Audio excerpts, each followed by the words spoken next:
ਧੋਖਾ ਹਰ ਪਾਸੇ ਦਿਲਾਂ ਵਿੱਚ ਚੋਰ ਰੱਖਦੇ ਨੇ ਬੁਲੀਆਂ ਤੇ ਝੂਠੇ ਹਾਸੇ। आज हम बात करेंगे पंजाब की वज़ीर आला मरियम नवाज, जो कि अपने आप को पंजाब की माँ कहती हैं। हकीकत में ऐसा नजर आता है कि वो पंजाब की माँ नहीं बल्कि पंजाब की महारानी है, जिसने पंजाब को अपने बाप की जागीर समझ लिया है, बल्कि इस मुल्क को ही अपने बाप की जागीर समझ लिया है। कभी इनके अल्ले तलल्ले, कभी 12 अरब के जहाज, कभी इनकी टिकटॉक की नुमाइशें, और सब हुकूमत जो इनकी है वो टिकटॉक पर चल रही है। आज इनकी हम आपको नई करतूत और कारस्तानी सुनाते हैं। इनकी नई करतूत ये है कि ये पंजाब के जो पिसे हुए गरीब आवाम है, जो जिनके पास मुश्किल से 2 वक्त की रोटी भी दस्तयाब नहीं होती, उन पर ये कैसी कैसी पाबंदियां और जुल्म सितम के पहाड़ ढा रहे हैं। जी हाँ, आज हम बात करेंगे मरियम नवाज, जो कि एक इंतहाई कंट्रोवर्शियल और मुतनाज़ बिल है, जिसका नाम है Punjab control of habitual offenders and anti social behaviour 2026, जिसके तहत एजेंसियों की या इंटेलिजेंस की रिपोर्ट के मुताबिक किसी भी शख्स को हैबिचुअल ऑफेंडर या समाज दुश्मन करार देकर उस पर तरह तरह की पाबंदियां और जुल्म के पहाड़ डाले जा सकेंगे।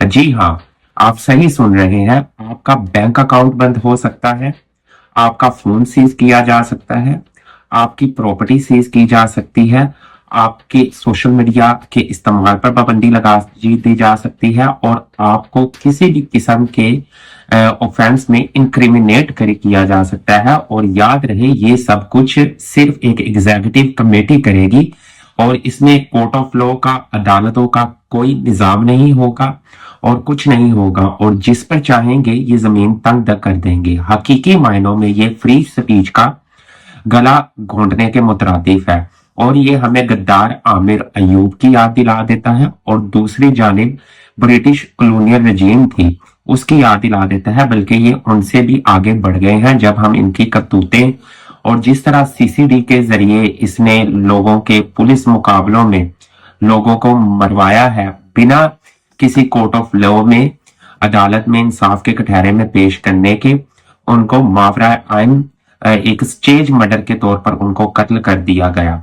और अब जो इस तरह के ड्रैकोनियन और ब्लैक लॉज लेकर आ रहे हैं, ये अवाम से फ्री स्पीच का बाकायदा तौर पर मुकम्मल हक छीन लेना चाहते हैं।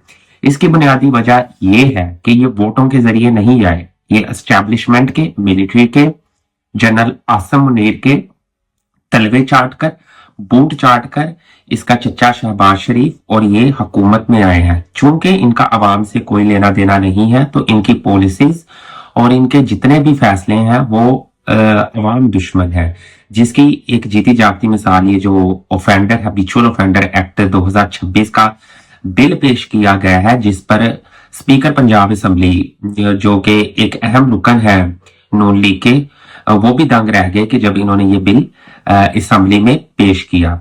दूसरी जानिब अगर आप देखें तो इस खातून ने, इस औरत ने, जो औरत के नाम पर दब्बा है, इसने स्टेट स्पॉन्सर टेररिज्म करवाकर सीसीडी के जरिए सैकड़ों लोगों को कत्ल करवा दिया। HRCP की रिपोर्ट के मुताबिक गुज़श्ता 6 माह में 670 इनकाउंटर किए गए, जिसमें 924 अफराद कत्ल कर दिए गए मावराए आइन।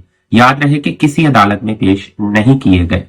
और चूंकि ये फॉर्म 47 की पैदावार हुकूमत है, आवाम की फलाह बहबूद से इनको कुछ नहीं लगता। मरियम नवाज को देखना चाहिए था कि अगर वो इस मनसब पर चाहे फ्रॉड के जरिए, झूठे वोटों के जरिए, मिलिट्री एस्टैब्लिशमेंट के कंधों पर चढ़ के ही आया है, लेकिन अवाम का कुछ तो भला करते। लेकिन इन्होंने ऐसा कुछ नहीं किया। आप इन्फ्लेशन देखें, अनएम्प्लॉयमेंट देखें, लोग पाकिस्तान भाग भाग कर बाहर जाना चाह रहे हैं, और इसमें इस मेहरानी की सिर्फ टिकटॉक की नुमाइशें हैं, जिस पर इसकी पूरी हुकूमत चल रही है, और ये अवाम बिल्कुल नहीं समझ रहे दोस्तों। तो आपको याद रहे कि बाद में ये मजलूम बन जाएंगे कि हमें एस्टैब्लिशमेंट ने फ्री हैंड नहीं दिया, हम बहुत कुछ करना चाहते थे, फलां करना चाहते थे, लेकिन याद रखें कि अपनी मंशा पर हुकूमत में बैठे हैं, और ये सारी जुल्म सितम एस्टैब्लिशमेंट के शाना बशाना मिलकर कर रहे हैं। और कल को अगर ये आप लोगों से वोट मांगने आते हैं तो इनके गिरेबान को पकड़ना आपकी जिम्मेदारी है दोस्तों। बहुत शुक्रिया।